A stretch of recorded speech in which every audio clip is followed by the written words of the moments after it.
Senhor Deus, Pai eterno, graças te damos, Senhor, por mais um dia de vida. Agradecemos porque podemos nos reunir para estudar mais uma vez a Tua Santa Palavra e suplicamos a presença do Seu Santo Espírito para abrir o nosso entendimento e nos capacitar para guardar as coisas que forem nos ensinadas, Senhor. Derrama sobre nós a chuva ceroja, guarda-nos de tropeçar na compreensão das Suas verdades. É o que eu te peço em nome do Seu Filho amado Jesus. Amém. Amém.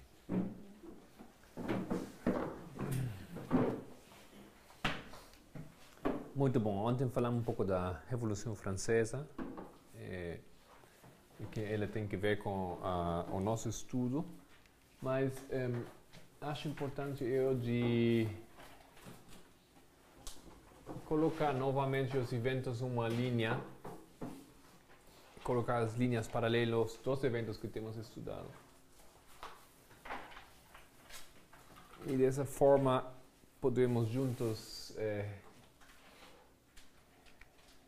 procurar de compreender onde estamos aqui nesse livro, nesse capítulo, sucessões dos eventos. Vamos lá abrir novamente Daniel 10.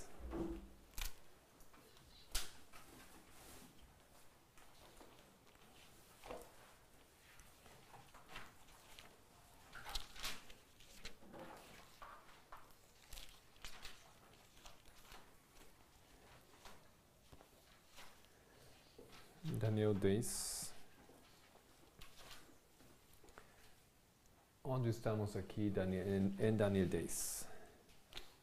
Versículo 1.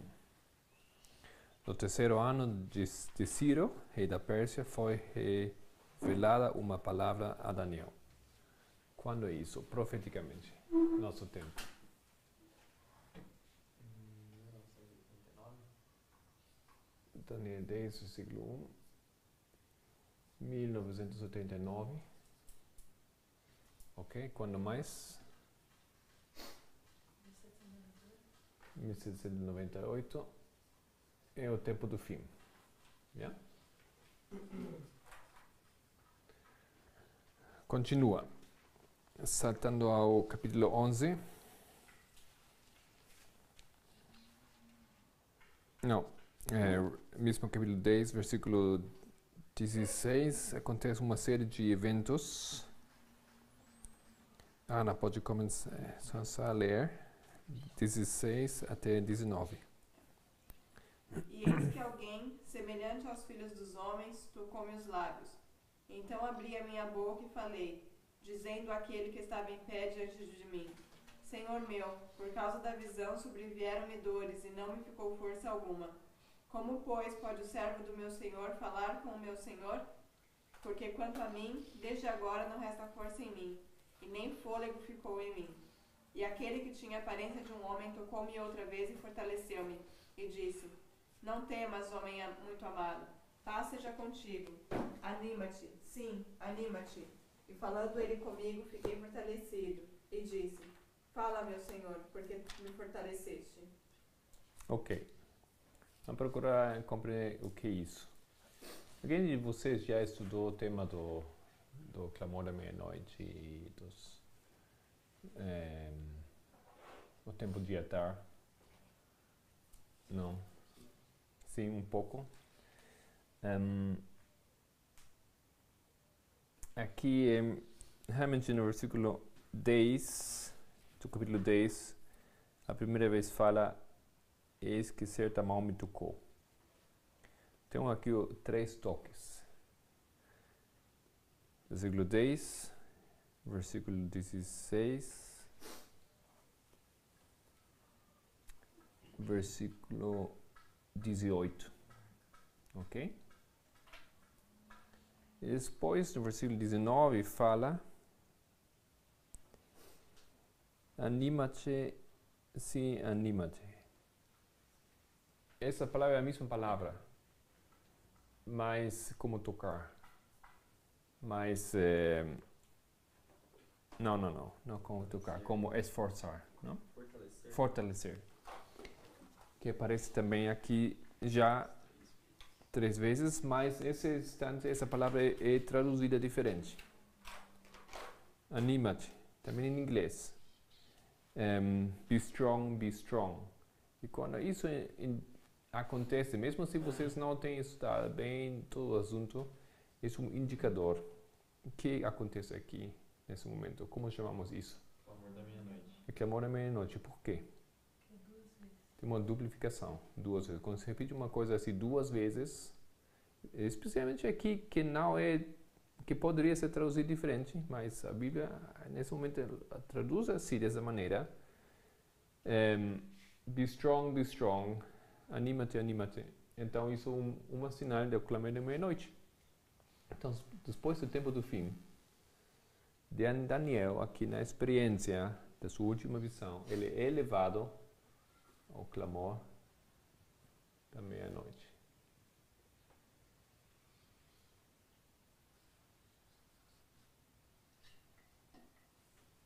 Ok? Nesses versículos. Mas o que acontece depois no versículo 20? Lincoln. E ele disse, sabes por que eu vim a ti? Agora, pois, tornarei a pelejar contra o príncipe dos persas, e saindo eu, eis que virá o príncipe da Grécia. Ok. Quando vai acontecer isso? Aqui no tempo dessa visão, quando acontece isso? Tem um indicador temporal aqui, do tempo. Se temos. Aqui fala muito claramente quando vai acontecer isso. Tempo. Fala agora. Não fala assim? Agora, pois. Não? Aquela palavra agora não tem sentido. Neste momento onde estamos, estamos no clamor da meia-noite. E agora ele vai fazer o quê? Não, tem que resolver outro assunto. Vai derrubar o rei. Agora. Ou seja, imediatamente depois do clamor da meia-noite, acontece isso. Em continuação, a partir do clamor da meia-noite, nesse momento, e tem aqui a palavra, deixa-me achar isso aqui.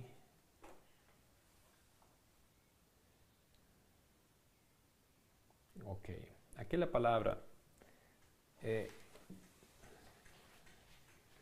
agora. Vamos só colocar aqui a parte.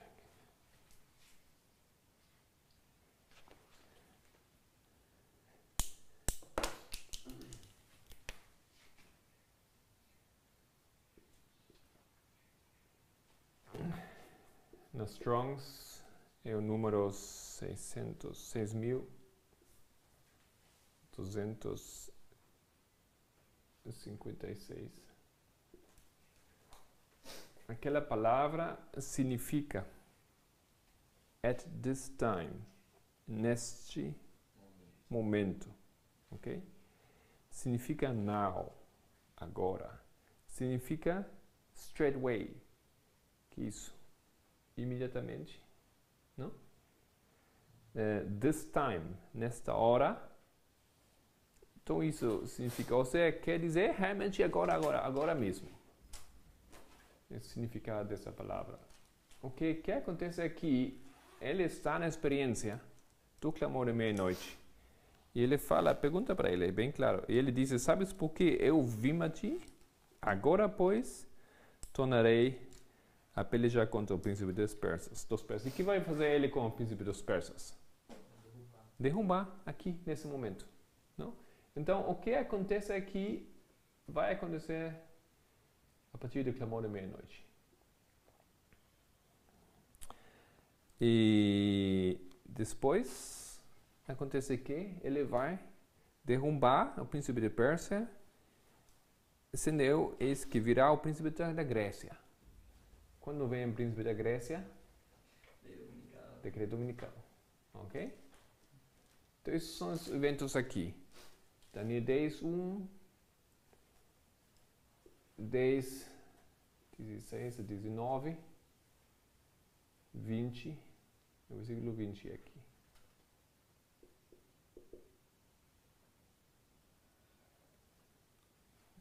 Tudo claro? Príncipe da Grécia é ONU. ONU, Nações Unidas. Sim. Você vai levantar na lei dominical. Parece aqui com um processo, não? É um processo de transição aqui. Ok. Mas agora o que acontece? Versículo 21. Matias. Sim. Mas eu declararei o que está registrado na escritura da verdade. E ninguém há que me anime contra aqueles, senão Miguel, vosso príncipe. E versículo 1 do seguinte capítulo. Eu, pois, no primeiro ano de Dario, o Medo, levantei-me para animá-lo e fortalecê-lo. Quando é isso? No tempo do fim. Matias, quando é isso? Primeiro ano de Dario, isso é 1798. Não, já está aí. Não lembro. Não sei. Enfim. Também é o mesmo, não? Hã? É o mesmo. Por que o mesmo momento? Porque é o tempo do fim também. Por que o tempo do fim? Porque é o fim de 70 anos. O fim dos 70 anos. É novamente o tempo do fim. Ok? Então, isso é que o assunto que eu queria resolver com vocês, não? Não precisamos ser confundidos aqui nesse momento, não? Ele agora, onde está ele? Com Daniel. Já está aqui, não? Ele já levou ele para aqui. Ele passou por a experiência do clamor à meia-noite. Ele está na porta do decreto dominical. Aqui. E agora ele faz o quê? Ele lembra, estamos aqui. Ele lembra novamente para esse ponto aqui. Na visão, essa última visão é no tempo do fim. E ele leva ele para agora explicar os sucessos, a cronologia dos sucessos. Ele leva ele novamente para aqui. Tá? É por isso que ele faz isso. Estamos nesse tempo.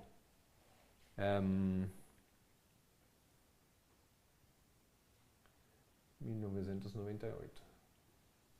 89.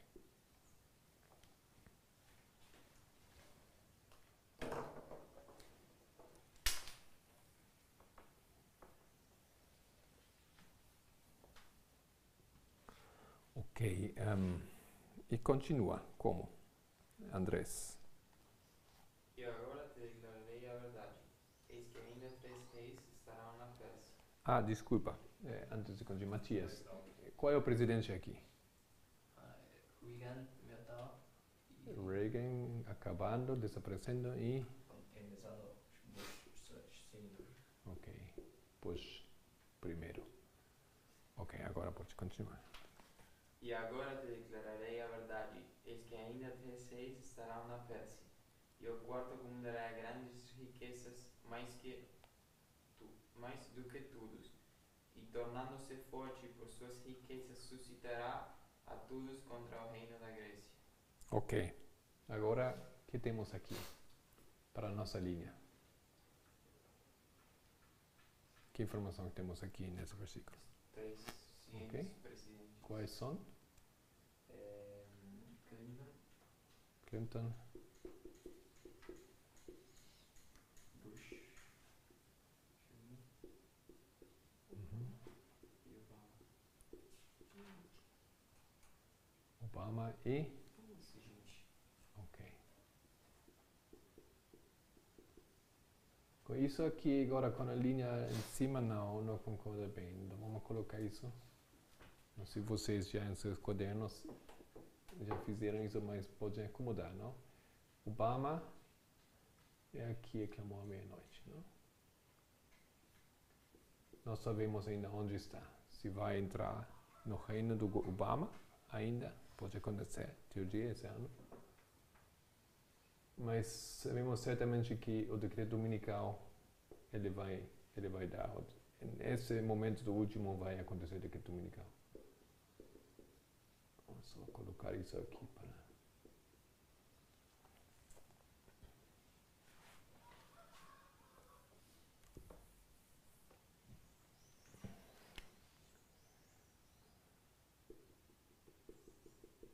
Ok?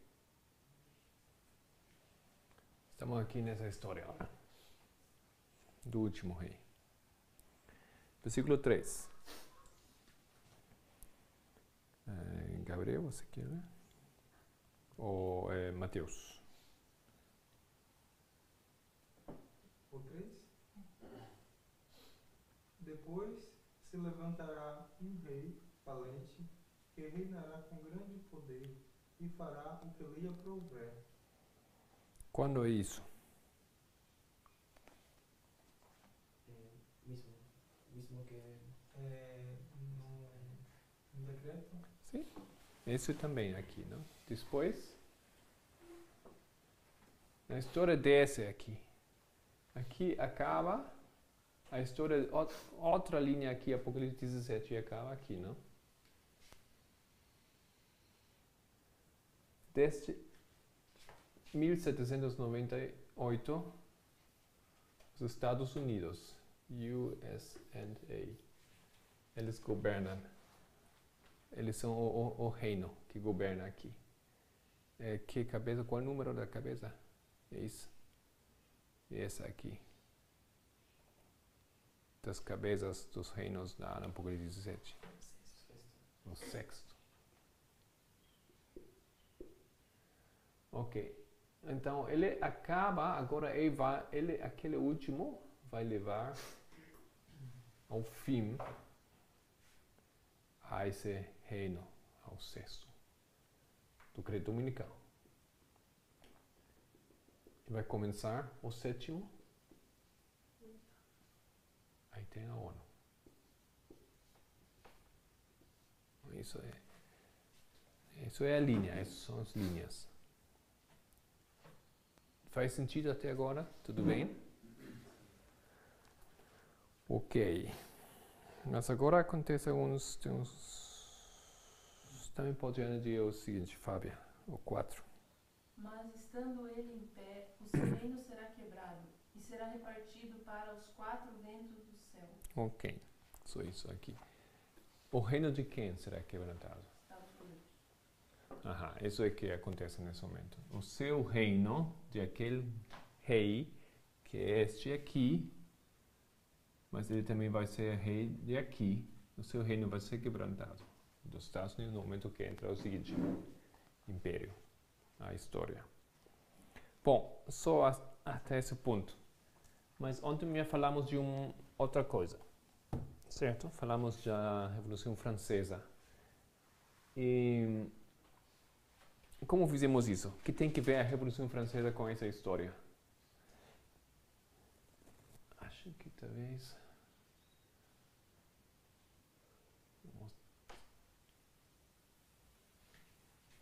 Vou colocar isso aqui, nessa mesma linha.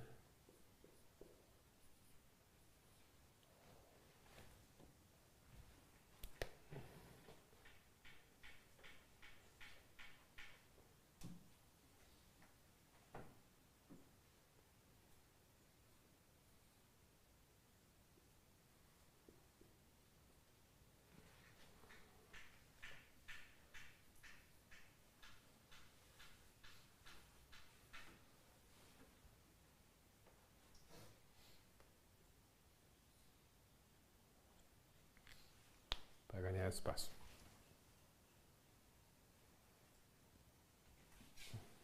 De que maneira nós agora fizemos isso de combinar esse estudo aqui com a Revolução Francesa? Como entra a Revolução Francesa a essa história?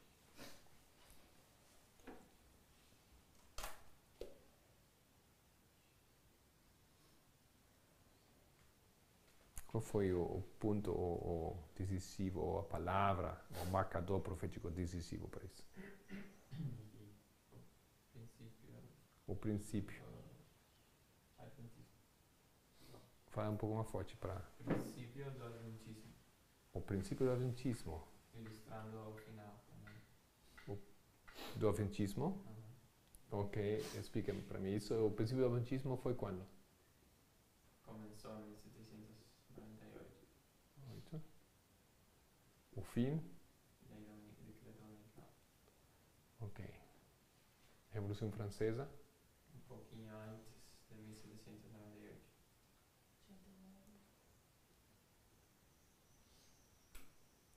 Precisam falar mais alto, gente. Não vai aparecer na gravação se vocês não falarem alto. Sim, isso é aqui, mas como dá isso aqui com essa linha aqui, que tem que ver com o rei do Pérsia, que tem que ver com o tempo do fim? Claro, tem outros eventos que acontecem aqui. Cristo ilustra o fim desde o princípio. Sim. No caso dos Estados Unidos, é uma nação de 2 chifres, assim como foi a França. E a França, ela foi a nação que deu, digamos assim, a ferida mortal, e os Ok. Estados Unidos vai curá-lo. Temos aqui a história do fim de quem? Pérsia. Da Pérsia. Já sacamos isso aqui, mas essa é a história do fim do Pérsia. Talvez deveríamos colocar isso aqui novamente. É aqui, não? É essa história paralela aqui. Como eram os nomes? Nesse momento Síria. presente, o rei é Ciro. Depois dele, Cambises. Cambises,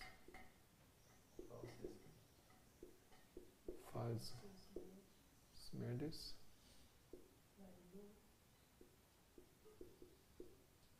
Dario é o último. Ok? Essa é a história da Pérsia. Pérsia é um poder de 2 chifres. Estados Unidos, poder de 2 chifres.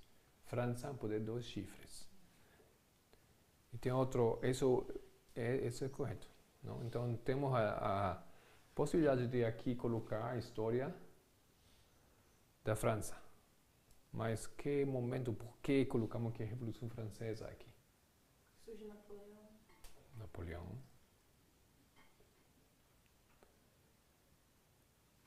O que aconteceu no início da Revolução Francesa que faz uma paralela a essa história aqui dos Estados Unidos? Constituição.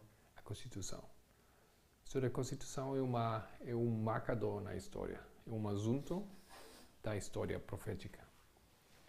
Então, isso 1790, falamos aqui isso 1798, ok? Isso é 1798 também. Já temos, colocamos aqui 1798.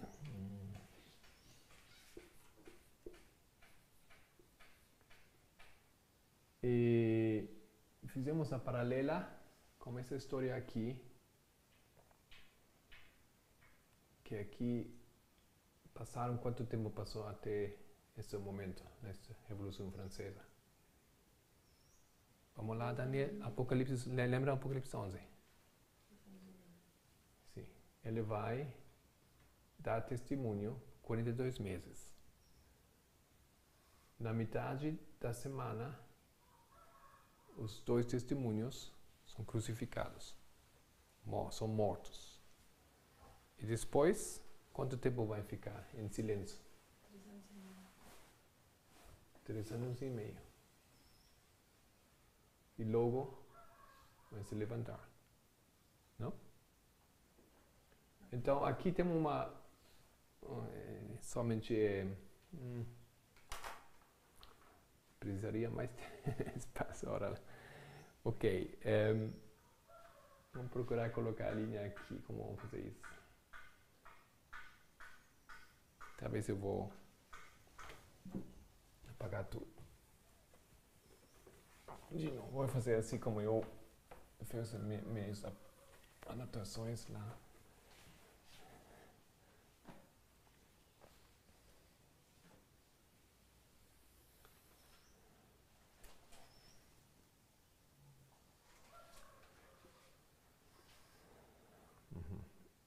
temos o tempo do fim.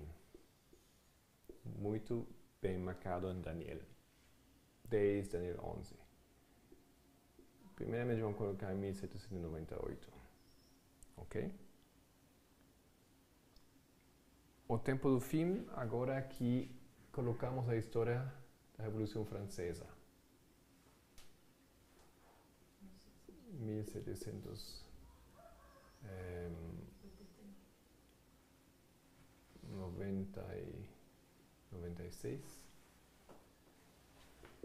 1793, 1789,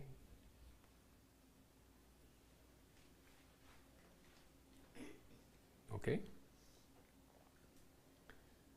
O que começou em 1789? A Revolução Francesa.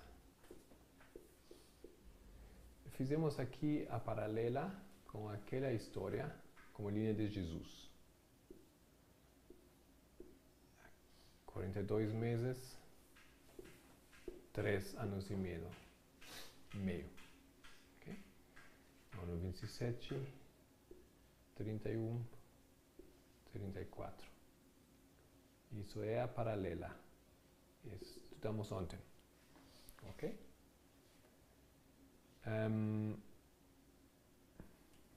Começa a Revolução Francesa. Falamos ontem que tinha na metade da Revolução Francesa, em paralela à cruz, o que aconteceu? A guilhotina é a altura máxima, talvez, da Revolução Francesa, ou auge, se for? Ápice. O que mais aconteceu aqui? Em conflito dos séculos? Grande conflito. Ellen White fala que em 1793, em França, eles fazem uma lei. Vocês lembram isso? Que lei fizeram nesse momento? A proibição da Bíblia e, como a primeira nação na história de todos da Terra, eles fizeram uma lei que declara a não existência de Deus. Não, nunca fez isso. Temos uma lei, não? Lei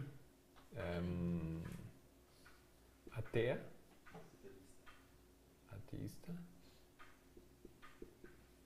E também temos uma lei, nesse momento também eles fazem a lei para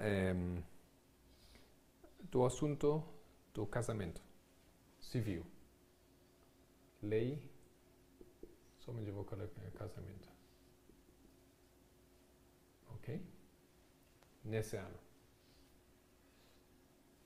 O que aconteceu em 1796? Napoleão se levanta. Napoleão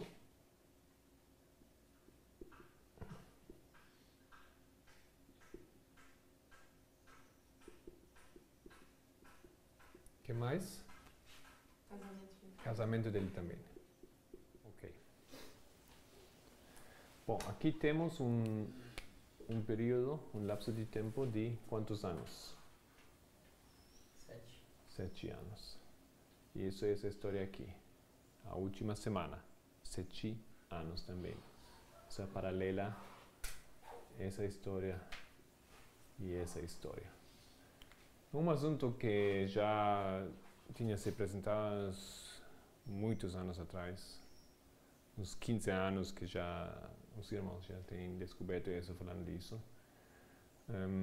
Bom, é uma paralela que existe aqui e que nos ajuda para ver algumas conclusões.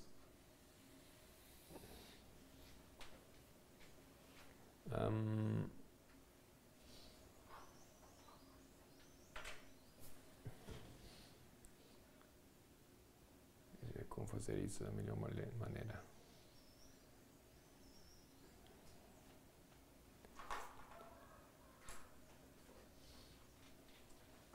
Ok. Agora, 1798 é uma paralela ao ano 27. ok? O que aconteceu nesse ano aqui? Batismo de Cristo.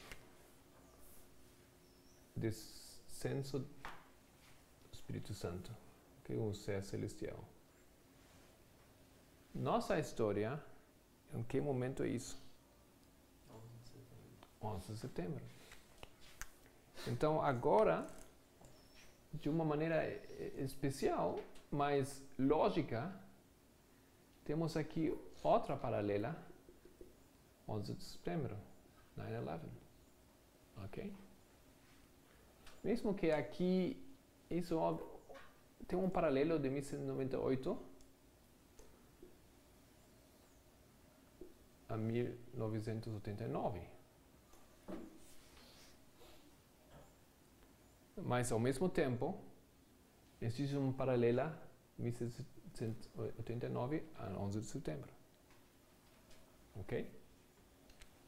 Então, o que eu quero dizer é que os eventos da Revolução Francesa de 1789 têm que ver com 11 de setembro. E, por isso falamos aqui, isso foi o assunto da Constituição. Mais um I. Mais um I. Ah, Constituição, foi o assunto. O que tem que ver 11 de setembro com a Constituição? O ato patriota. Ato patriota. Ato? Ato patriota. Uhum. Patriota é igual em inglês, só que com no final.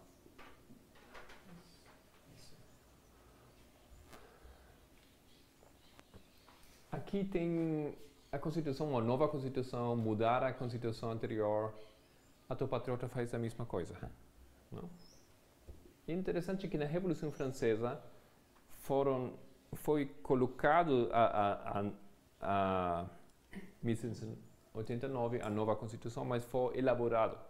Mas declarado só uns poucos anos depois, 91. Colocado em vigor, colocado em função. Aqui também, o ato patriota fica lá, existe, não? Mas não é posto em função ainda. Mas o ato patriota completamente destrui ou pode aniquilar a Constituição dos Estados Unidos, ok? Bom, então se isso é 11 de setembro, 9/11, aquela sucessão de eventos tem que ser dessa forma, que a moda marionete tem que ser dominical. E se isso é assim, os eventos que nós estamos agora estudando nessa história, é essa história aqui. O 1789, a Constituição, no 11 de setembro, o ato patriota. 27. Sei que eu não li de Cristo, né? Uhum. 1793 tem que ver com o casamento. O Clemente da Meia-Noite tem que ver alguma coisa com casamento? Sim.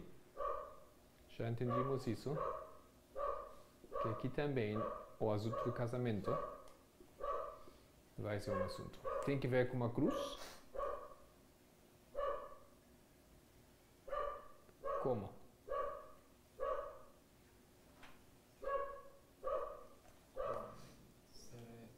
Chamamento da graça para sacerdotes. Sim, mas com uma cruz? Ah, ok. Acaba aqui o tempo para o sacerdote, o tempo de graça. Ok. Cámara de Meia-Noite também tem que ver com a cruz, diretamente, isso é um paralelo. Isso está perguntando, como? Si el tercer paso es el martirio de Esteban, se puede ver, y la cruz es Cámara de Meia-Noite. Não entendi. Fala de novo. Que si uno ve el tercer paso como un martirio de Esteban, al 34, la cruz es el Cámara de Meia-Noite. A cruz que é a meia-noite. Puede ser. Sim, é. É um fractal como É isso. Não entendi. Esteban? a morte de Esteban sería el Aquí. juicio, sería el medio dominical. Aham. Y Ah, isso que está aqui. Sim, isso é que colocamos aqui. Por que é isso? Clamor da meia-noite. Se fosse ver quando Cristo é crucificado para Quando é crucificado? 31, foi Cristo? A que hora ele morre? Meio-dia. Meio-dia. Na metade do dia ele morre. Não, ele é colocado na cruz. Não? Não é colocado na cruz. 9 horas. Ele morre às 9 horas, 3 da tarde. 3 da tarde. Mas ele quando... Ah, mas ele quando clama. Isso. Isso. Não? Meio-dia fica tudo escuro. Como que fala ele? É aqui. 6 horas. Não, tem que revisar os eventos, mas Aqui é que fala 2 vezes. Ah, Sim, não. Deus meu. não, ele clama isso aqui, clamou à meia-noite. É meio-dia. Ele clama um pouco antes de morrer, na 9 hora. A 9 hora é qual hora é nosso tempo? 3 horas da tarde. Ele clama Então, o na que 9 acontece no meio-dia? Meio-dia fica tudo escuro. Meio-dia é meia-noite. Sim. Não, isso é Eu não sei. Eu sei que se posso colocar junto com o clamor de meia-noite, porque ele fala Deus mío, 2 vezes. Antes de morir. Tem que ser Na cruz. clamor de meia-noite. Isso sim, mas bom, tenho que revisar esse assunto então, na próxima hora. Mas eu lembro que aqui isso acontece no meio-dia. Alguma coisa acontece no meio-dia. E por que meio-dia é o mesmo que a meia-noite? É a metade de um lapso de tempo, no meio. Na metade do dia, na metade da noite, é no meio. Noite. Esse clamor da meia-noite. Ok. Foi meio, esse é o assunto. Aí é o assunto. E no meio-dia, mas como foi o dia nesse momento? Escuro. Noite. Não? A metade do dia, o dia se tornou escuro, ficou noite. Dessa maneira, o meio-dia ficou meia-noite. Não? Estou de Cristo. Então, para ler aqui. Ok. Tem um outro casamento no decreto dominical, né? Tem que casamento? Estado com a igreja. Você tem que... Aqui é essa história, sim. Igreja. Estado. Vamos ter que... E aqui entra muitas coisas, não? Porque a Revolução Francesa teve uma história de Cristo. E é muito claro que tem que ver com essa história aqui. Tem demais pontos que relacionam as duas histórias. E outro assunto é justamente o caráter, a persona de Napoleão, que aparece aqui nessa história. Onde aparece ele? 1695. Aqui, na verdade, aqui aparece ele, Napoleão.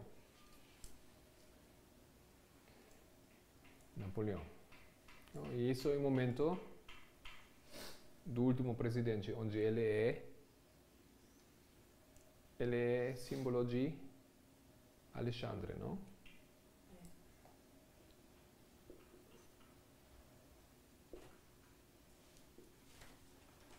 X.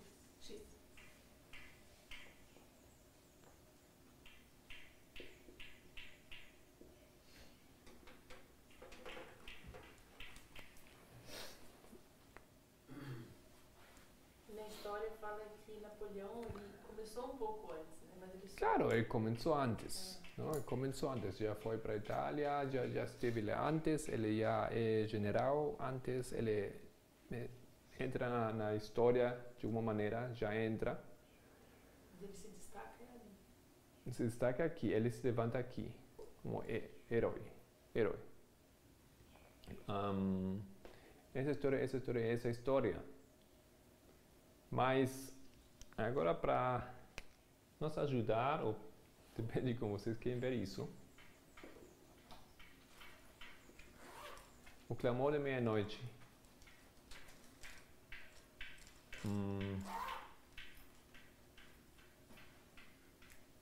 Não vou deixar isso para outro momento.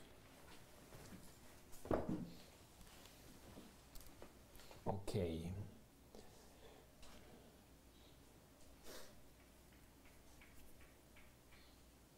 Tem perguntas para isso aqui? Tem. Ali, lista 98, Constituição, e não setembro, barra patriota. Na linha de Cristo, é o anjo que liga as linhas ou tem alguma coisa próxima? Claro. Esquecemos de falar isso, eu acho, não? O batismo de Cristo. Nossa história é isso aqui. A pomba desce ali Não, e sim. aqui desce. Não? Apocalipse 18. É isso. Depois vimos que outras linhas têm isso também em paralelo aqui. A gente faz tipo uma combinação, né? A de 1998 são as patriotas. A linha de Constituição. E a linha de Cristo é o anjo.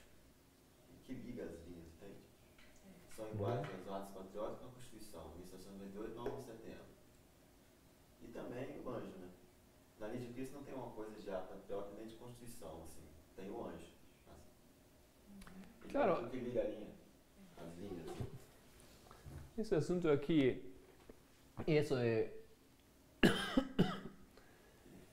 isso aqui é um dos desafios de compreender. Por isso Cristo é chamado também, como ele é chamado, tem um nome muito especial lá em Daniel. Daniel Day. Miguel. Outro nome. Ele é Palmoni.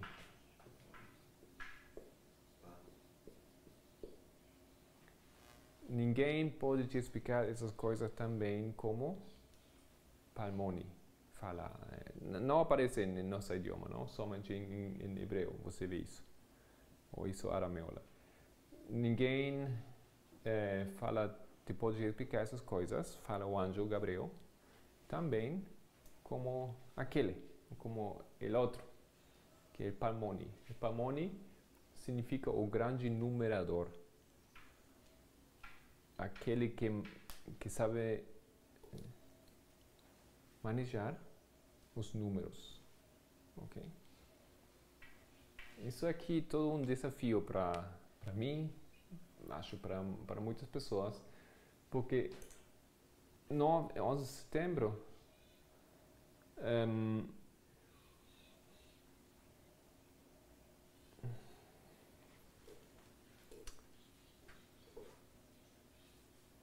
não, que aqui é o tempo do fim, ok? De 790, não.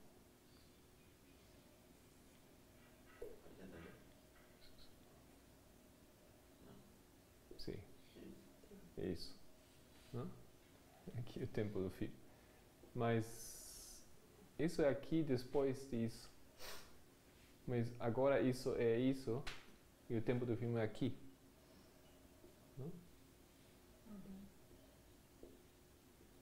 Então, isso é o assunto dos fractais. Não? Tem uns problemáticas que não é assim simples uma linha só, uma linha. Esses eventos que foram antes do tempo do fim, nessa história, nossa história são depois do tempo do fim, ou simbolizam eventos depois do tempo do fim. São alguns coisas que tem que resolver na cabeça e por isso eu achei importante colocar aqui uma revisão dos momentos na história e também compreender quando acontece no Daniel capítulo 10 e capítulo 11, que ele já está no clamor da meia-noite, mas depois o anjo o leva novamente para aqui. Então no tempo do fim, e aqui vão colocar os presidentes e os reis, ok? Bom, acho que ontem não tenho ainda umas tarefas abertas. Fábio, você está pronto para apresentar? Para dizer o que você descobriu? Pode ir passando.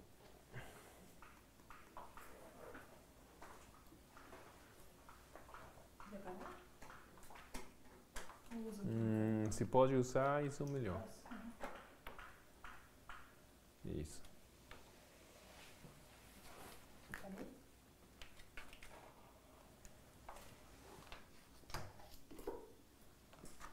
Então, eu não sei se eu cheguei na resposta.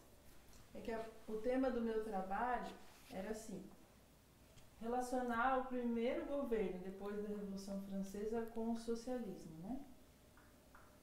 Como achar isso na história? Que o primeiro governo depois da Revolução Francesa foi o primeiro governo socialista, né? Se foi. Se foi. Você tem alguma coisa do socialismo lá? Não sei. É Sim, realmente uma claro que pergunta, tem. não um desafio. Eu não Sim. sei se é assim. Porque o socialismo, ele começou, teve suas bases na Revolução Francesa. Todas aquelas ideias de liberdade, igualdade, fraternidade. Durante a Revolução Francesa, foram colocadas leis totalmente socialistas, leis assim muito protetoras do povo, ao mesmo tempo que eram muito opressoras, como foi o socialismo, né? Depois da Revolução Francesa, houve uma ditadura, que é Napoleão Bonaparte. Napoleão Bonaparte colocou algumas leis que eram assim, tinham alguma coisa a ver com liberdade, igualdade, fraternidade, mais ou menos, mas ele era um ditador, né? Como foi o socialismo, foi assim, né? Terrivelmente ditador. Só que na história, a Revolução Francesa dura de 1789 até 1799. E antes de acabar essa 1799 que eles falam na história que acabou a Revolução Francesa... Pode colocar lá nessa linha. 98, 99. 1799. Então, de 1795 até 1799, houve um governo chamado o Diretório.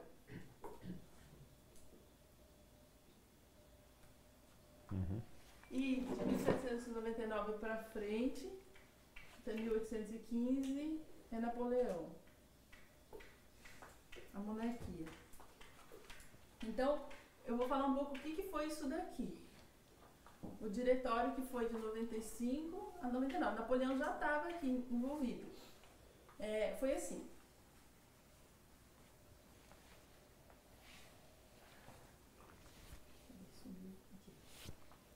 Conhecido como reação termidoriana, o golpe de Estado armado pela alta burguesia financeira, houve um golpe de Estado aqui da burguesia, porque nessa fase da Revolução Francesa aqui,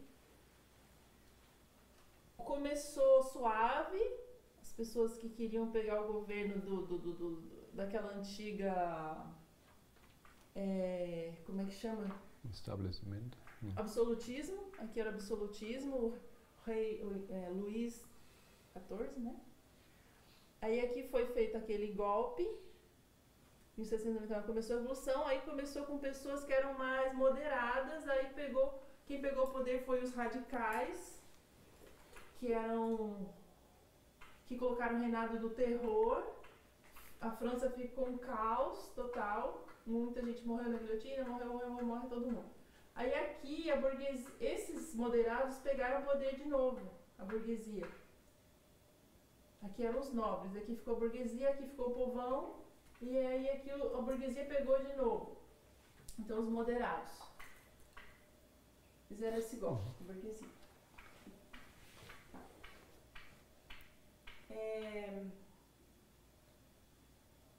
Reação termidoriana, o golpe de Estado armado pela alta burguesia financeira, que marcou o fim da participação popular no movimento revolucionário. Em compensação, os estabelecimentos comerciais cresciam porque as ações burguesas haviam eliminado os empecilhos feudais.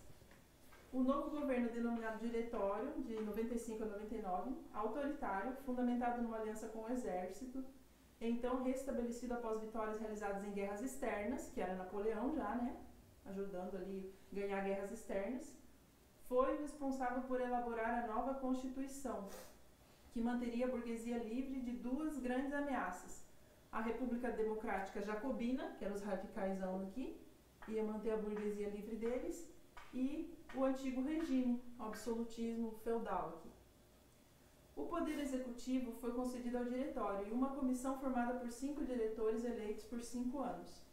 Apesar disso, em 1796, a burguesia enfrentou a reação dos jacobinos e radicais igualitaristas. Graf Bavoff liderou a chamada Conspiração dos Iguais, um movimento socialista que propunha a comunidade dos bens e do trabalho, cuja atenção era voltada a alcançar a igualdade efetiva dos homens, que segundo Graf... Ele tentou fazer um negócio bem socialista aqui, o povão tentou voltar, mas... Então, não, de alguma forma, você não poderia dizer que a revolução acabou lá, 95? 96, né? 95, 96. Forma, aqui a burguesia pegou o poder. Aqui, esses aqui tentaram de novo levantar e foram... A revolta foi esmagada pelo diretório, que decretou a pena de morte a todos os participantes da conspiração e o enforcamento de Bavoff. Então aqui eles tentaram voltar e o diretório esmagou. E aqui já começou Napoleão a subir. Napoleão fez parte do diretório? Sim, porque assim, foi essa confiança que a França ganhou nessas vitórias externas que estava tendo lá fora, Napoleão, que fez eles fazer o golpe aqui, pegar, e aí Napoleão começou a ser levantado. Aqui, quer ver? O governo não era respeitado. Esse diretório, ele não era respeitado pelas outras camadas sociais. Os burgueses mais lúcidos e influentes perceberam que com o diretório não teriam condição de resistir aos inimigos externos e internos e manter o poder. Aí eles pensaram o quê? Eles acreditavam na necessidade de uma ditadura militar, uma espada salvadora para manter a ordem, a paz, o poder e os lucros. A figura que sobressai no fim do período é a de Napoleão Bonaparte. Ele era o general francês mais popular e famoso da época. Quando estourou a Revolução, ele era apenas um simples tenente, e como os oficiais oriundos da nobreza abandonaram o exército revolucionário, ou dele foram demitidos, fez uma carreira rápida. Aos 24 anos já era general de brigada, após um breve período de entusiasmo pelos jacobinos, chegando até mesmo a ser amigo dos familiares de Robespierre, que era o mais radicalzão aqui. Afastou-se deles quando estavam sendo depostos, lutou na Revolução contra os países absolutistas, que invadiram a França e foi responsável pelo sufocamento do golpe de 1795. Aqui. Então Napoleão ele já começou a dar confiança para os burgueses antes, aí por causa de Napoleão pegaram de volta dos radicais, a burguesia pegou de volta. Aqui foi a última rebelião dos pobres, do povo, né? Que foi sufocado. E 1996. Aí o diretório durou até aqui, mas o diretório já viu que tinha que fazer ele ditador, senão não ia dar certo. Então eles fizeram essa... O Napoleão fez parte do diretório? Sim. Quando? Ele... Deixa eu ver se eu acho isso. Ou alguém falou isso ontem? Acho que não. O que eu falei... Alguém? O que eu falei ontem foi que ao final do período, em 1799, Napoleão ele é motivado pelos burgueses a dar um golpe de Estado e acabar com o diretório e impor uma ditadura militar. Ok. Mas, não sei se... O diretório tem 3 órgãos? Sim. Ok. Era uma república. Eu não consigo voltar. Então, na verdade, você não pode ver alguma tendência socialismo Toda, né? dentro do governo? Napoleão, quando ele começou a dominar a Europa inteira, ele levava essas ideias de liberdade. Ok, mas... Ou seja, tudo isso é socialismo, desde o começo. Não tem... Toda a Revolução Francesa começou o socialismo aí. E o socialismo começou muito bonito aqui no começo. Aí o povo pegou e fez aquele terror todo, mas também colocou leis muito socialistas. Napoleão tem muita coisa socialista, tudo isso. Napoleão? Sim. Ele tem ideias que fazem... Então, fala disso, porque não... Fala disso um pouco.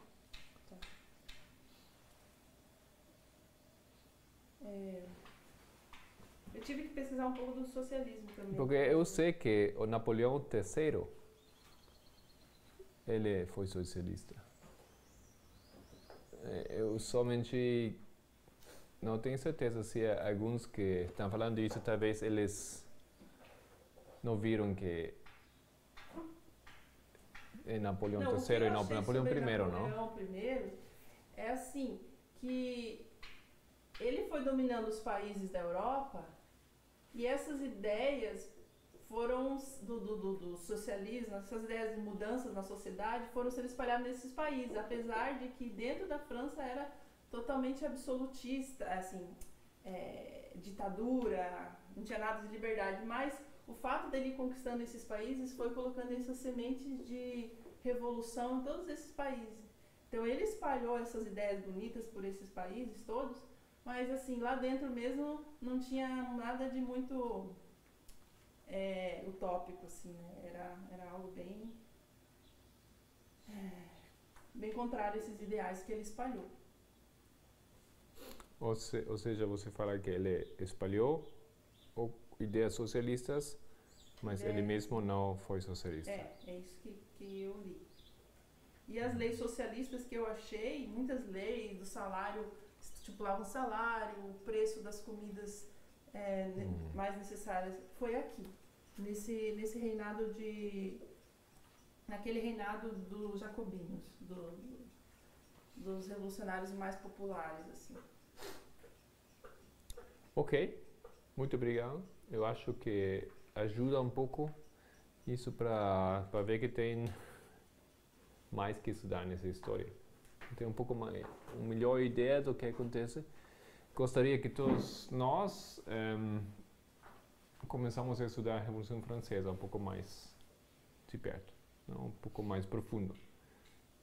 Isso é uma tarefa agora para todos, de novamente ler o que fala Helena White sobre a Revolução Francesa, em que vocês podem achar lá para compreender melhor os eventos. Talvez vou pegar uns temas específicos para dar para vocês, mas isso vocês já podem começar a fazer isso. Tem só Todo detalhe, mundo. então. As mudanças que surgiram após a Revolução Francesa, a divisão dos poderes, dividiu os poderes do rei em 3 instituições, legislativo, executivo e judiciário, segundo Montesquieu, a criação de assembleias para poder representar o terceiro estado, o povo, para ninguém se sentir inferiorizado, o voto censitário permitia que todos os cidadãos de França pudessem votar para eleger seu representante na Assembleia, expansão do ideal liberal. A ideia do liberalismo começou a ser adotada em outros países da Europa, incluindo Portugal. Mas tudo isso é socialismo? Não. Sobre o ponto do socialismo, não sei, mas certo é que Napoleão ele fez uma bagunça na Europa, depois, a partir de 1789, né, e culminando na Revolução Francesa. Porque a gente tinha uma Europa totalmente monárquica, sempre a representação de um monarca. Aí tem vários. Então a gente é uma transição. Certo é que o Congresso de Viena, em 1815, foi retomar aquilo que ele, antes de Napoleão entrar na história.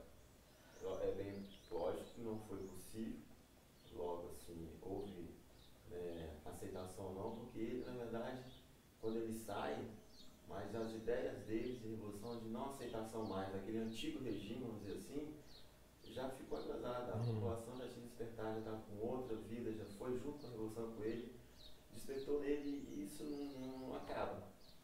Então o Congresso de Viena foi uma retomada para poder manter o equilíbrio. O Congresso de Viena foi totalmente em cima disso daí, mas não foi bem sucedido em todos os países que existiam.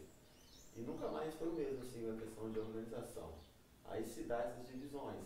As pessoas, assim, no geral, Napoleão põe as pessoas numa visão de não aceitação do governo monárquico, grupos diferentes, agem de maneiras diferentes.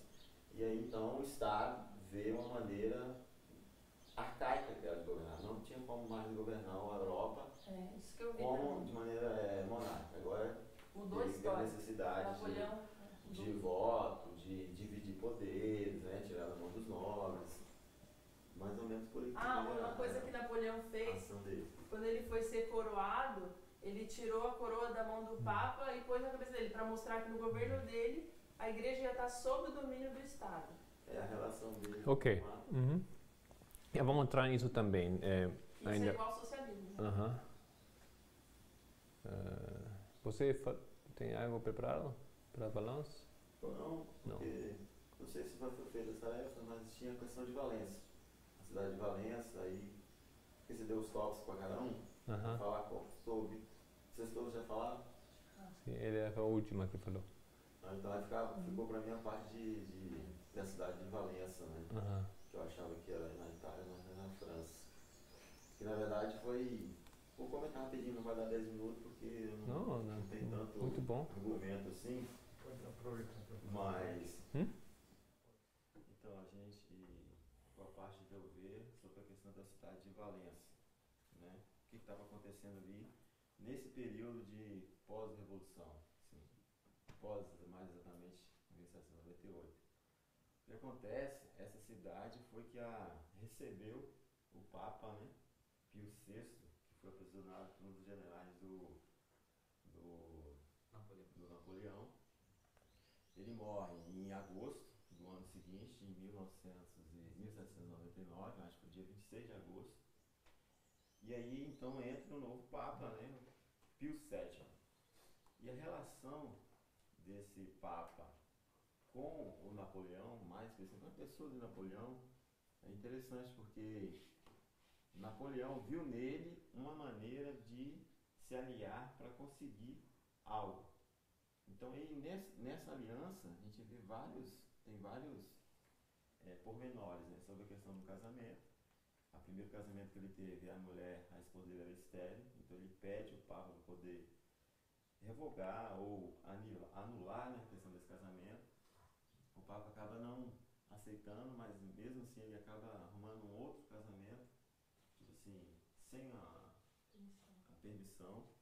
Tem um outro detalhe, que ele tem uma certa necessidade com que o Papa fique na França. Ele via ali, ele queria ver o Papa próximo dele. Então quando ele via essa coisa do Papa ir para a Itália, ele não via com bons olhos. Inclusive ele, não sei se era fato, mas ele via que lá na Itália poderia, uma outra Inglaterra, inclusive ele cita, poderia estar, devido ao conflito que estaria com essa nação, vir e capturar o Papa. Certo é que ele viu então essa relação. E tem outros pormenores que existiam entre eles, né?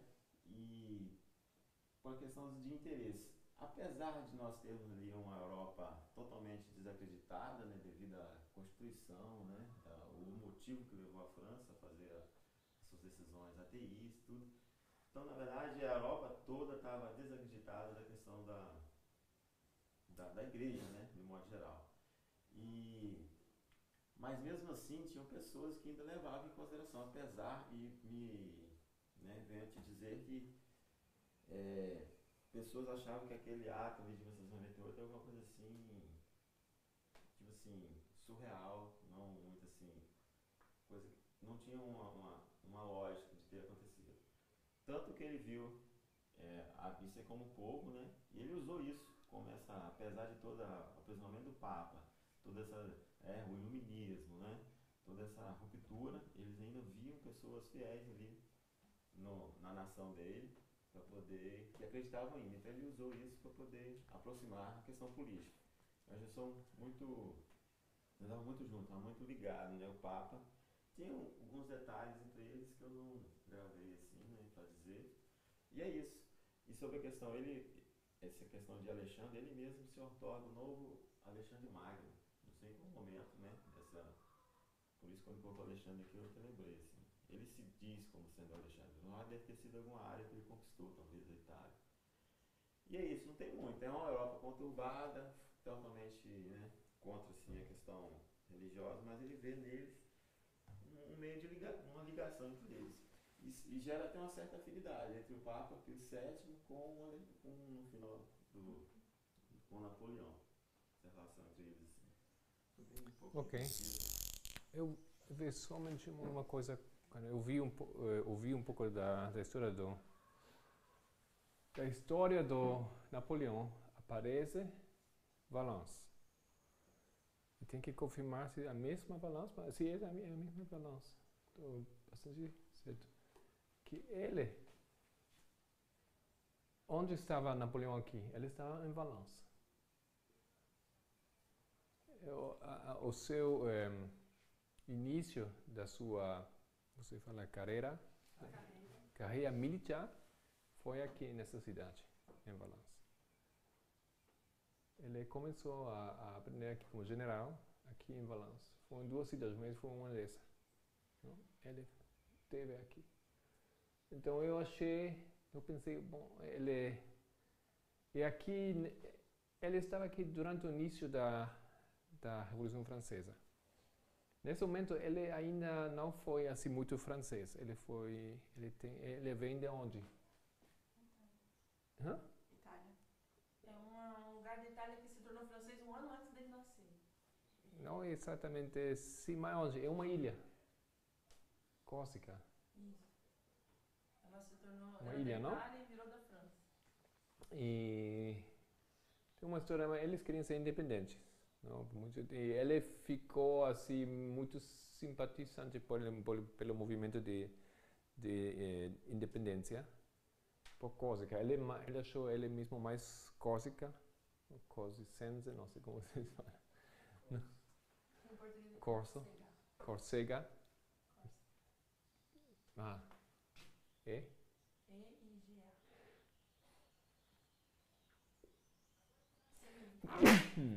Sorry. Tive que contar isso. Sem o I e um acento no O. Córcega. Que tipo? Tem. Córcega. Bom, em Valence, ele esteve lá no início. E aqui, nesse momento, ele manda o Papa para Valence. É interessante. Eu achei isso algo interessante. Você falou que não tem muita coisa sobre Valence, é certo. Se for olhar nos dicionários, você Wikipedia, não fala nada de que o Papa esteve lá. Não. Eu mesmo fui para Valence. Um dia eu tenho a possibilidade de voltar da Alemanha ao sul da Europa e eu decidi, tinha que cruzar a França, eu decidi, eu vou para Valence. Um pouco não ficou bem no caminho, mas um pouco um desvio. Eu fui para lá. Muito bonito a cidade. Eles falam é o começo do sul, toda a parte do sul do país da França.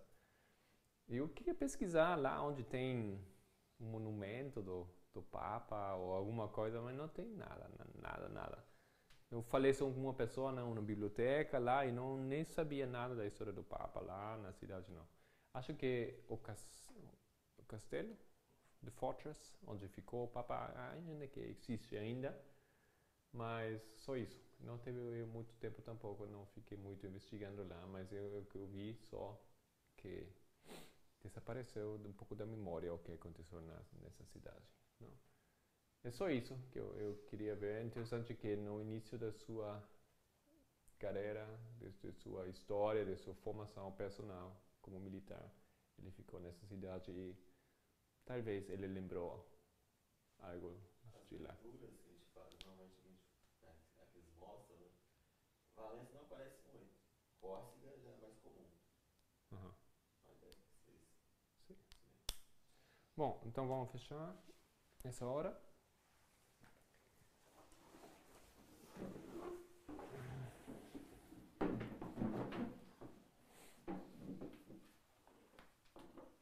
Querido Senhor, muito obrigado por poder ver aqui um pouco mais os assuntos